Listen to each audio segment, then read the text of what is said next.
Hello, I wanted to talk about common misplays that I see in versus matches by using this one game as an example. After the mulligan phase, I have to choose between Vexottle and Regirock. I chose Vexottle because usually the sight of her alone scares people into conceding, and Regirock's 3-turn setup is too slow, even if I knew the opening Pokemon was going to be an EX.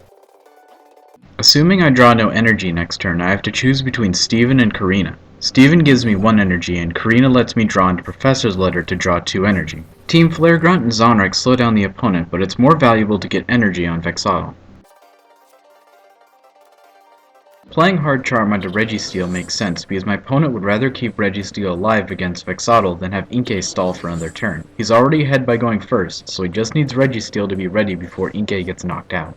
Drawing into Professor's Letter means I don't need Steven or Karina, so I'm free to slow the opponent down. I decide to remove the Hard Charm instead of the Special Energy because energy gives Vexottle power, and 10 extra damage is better than breaking even.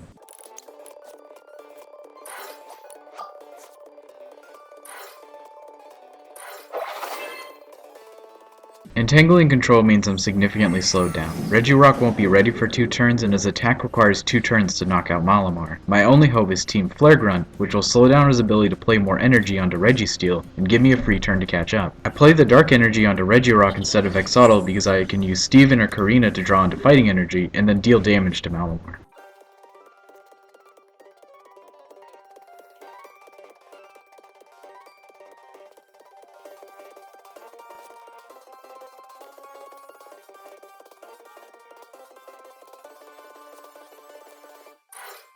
This is a major misplay and the reason that I made this video.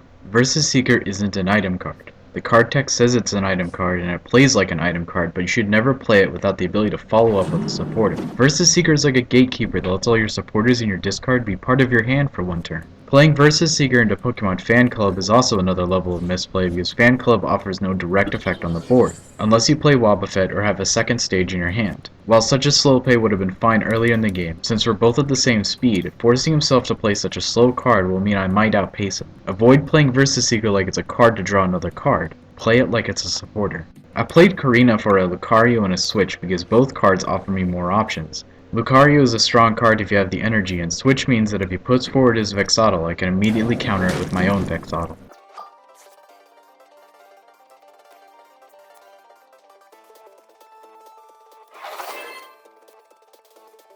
This energy misplay is also pretty strange. Malamar gets no benefit for having more than 1 energy on itself, so the best place to put that energy would be onto a bench Pokemon. It could be some high-level mind games where he placed it there so the Bronzor could move the Steel energy from his discard onto a Pokemon and then play 2 energy in the same turn, but it would have been just as effective to place it on the Pokemon that was going to be receiving it.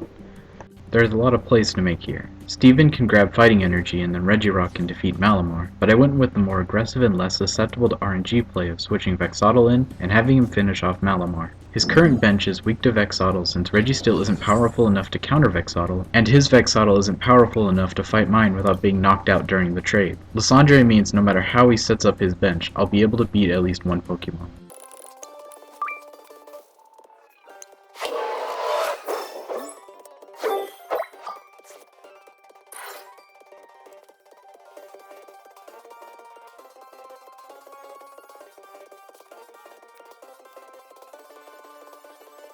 This is another case of Versus Seeker being misplayed. While Team Flare Grunt does more work than Pokemon Fan Club, Versus Seeker also reveals the card to me so I can play around it. I'm gonna end the video here. The battle extends on for 10 minutes, and while there is more things to say, I feel like most players would have played the same way I had. If you want to give me feedback, send it my way.